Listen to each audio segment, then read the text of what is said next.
Alamisa ye novembre kalo tile 20 san 2025 amunu sɔgɔlen Mali kunnafoni na su ani tile an ka foli b'aw bɛɛ lajɛlen aw bisimila Mali kunnafoni kɔnɔna na bamanankan kunnafoni kɛnɛ kan.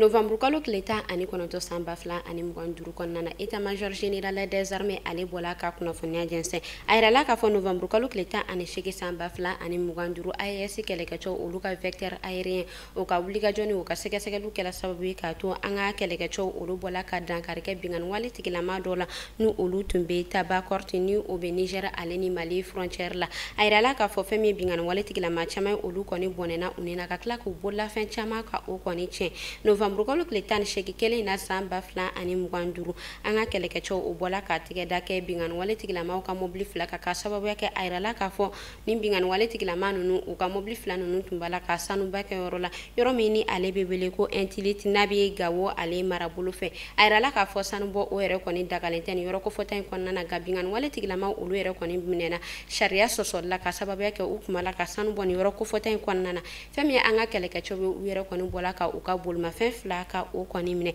état-major général des armées a y'a yira k'a fɔ halisa wulikajɔ yɛrɛ kɔni bɛ sen na walasa fɛn min yɛrɛ kɔni jamana kɔnɔdenw ye ale ni u bololafɛnw olu bɛ se ka kisi. Alisa an bɛ to lakana ko ale kunnafoniya kɔnɔna na fɛn min yɛrɛ kɔni ye an ka donsow ye olu yɛrɛ kɔni wililen don ka jɔ nin wagati damadɔ in na k'u seko ale ni u dɔnko yira walasa fɛn min yɛrɛ kɔni ye bingani wale ani yuruguyurugu ye o bɛ se ka kɛlɛ cogoya min na ka bɔ an ka jamana kɔnɔna na fɛn min yɛrɛ kɔni ye donso ye an bɛ wagati min na i n'a fɔ sisan u yɛrɛ kɔni bɔla ka bingani wale tigilamaw olu bolo fɛn caman yɛrɛ kɔni sɔrɔ o y'a yira k'a fɔ u fɛnɛ bɛna u seko ni u dɔnko yira walasa jamana in ale bɛ se ka basigi. Saga barero tant que ni an balolen bɛ parce que to juru la tangi dɔrɔn kɔsɛgi t'a la o de bɛ an bolo kɔsɛgi t'a la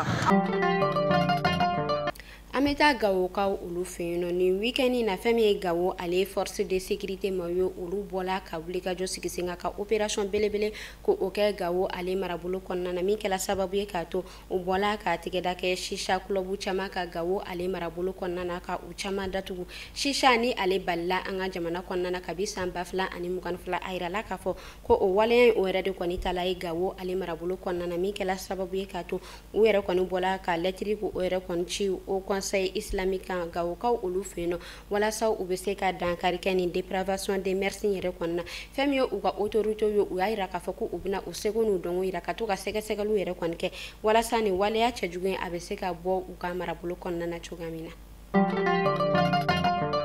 An bɛ taa Kajolo a yirala k'a fɔ nin y'a tile fila ye fɛn min yɛrɛ kɔni ye taji ye o yɛrɛ kɔni tala ka sɔrɔ Kajolo ale marabolo kɔnɔna na kabi novembre kalo tile 18 san 2025 kɔnɔna na fɛn min ye u ka pompisiw ye fɔ ka taa se u ka taji feere lamisɛnninw ma u y'a yira k'a fɔ taji min ni o yɛrɛ kɔni stock tun b'o bolo ko o de kɔni banna ko ka sanga ni lakanabaliya ko o bɛ ka kɛ sababu ye k'a to olu ka marabolo o tɛ ka se ka taji sɔrɔ o hukumu de kɔnɔna na fɛn min yɛrɛ kɔni u ka gérant dɔw ye olu bɔra ka kunnafoniya di k'a yira k'a fɔ ko novembre kalo tile 19 san 2025 ko ni basi ma kɛ ko taji ko o bɛ sɔn ka don u ka marabolo kɔnɔna na nka yanni o cɛ fɛn min yɛrɛ kɔni u ka marabolo maa dɔw ye olu yɛrɛ kɔni bɔla ka u kunda Zoega ka walasa u bɛ se ka taa taji sɔrɔ ye cogoya min na a yirala k'a fɔ olu yɛrɛ kɔni dɔw bɔla ka taji sɔrɔ yen nɔ 150 ɲɔgɔn kɔ la.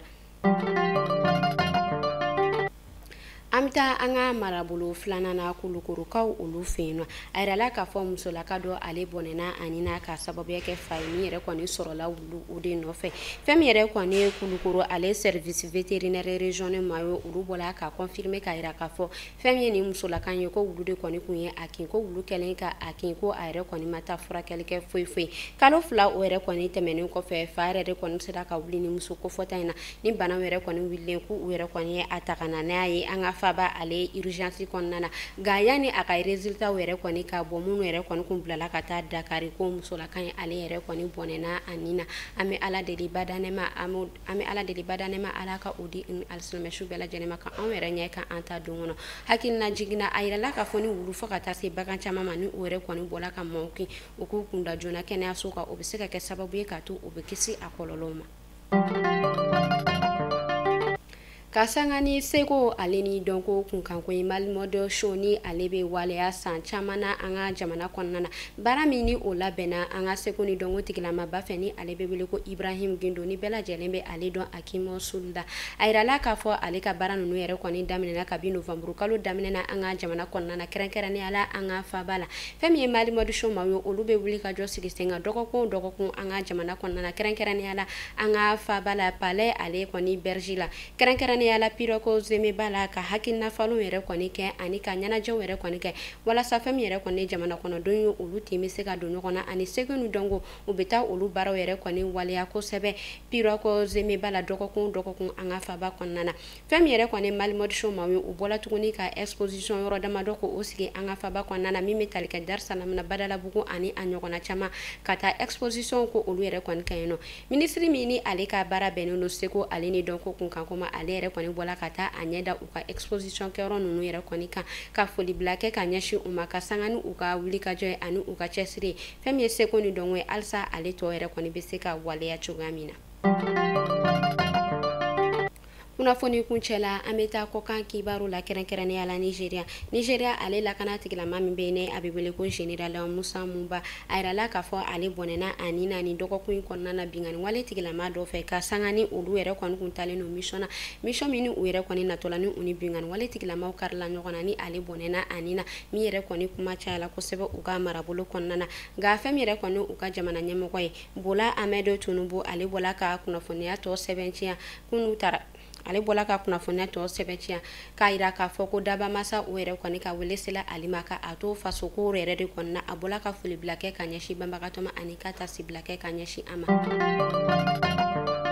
ami wakati mina ina forsi sano kiriti kila ma olu dusola kasileno ko sebe olu dusuma kasileno ko sebe ka sababu yake procureur général Idrissa Arizo Maiga ni ale kuru d'appel ma ka procureur kora aira la ka foda ba masa o ka wele sela alema kunu arabado novembre kalo kleta ani konoto samba fla ani muganduru konnana aira la ka fo asuduralu kanga ke bi alamsa novembre kalo klem mugan samba fla ani muganduru ame ala deli badane ma alaka adi an alslame shubela jelem ni ne kume dansiki ke bi kuna fonna anga foli be alame bagaje kulu bela jene mali kono fo mali kono ani mali ko kan akambe shinini alamanga joana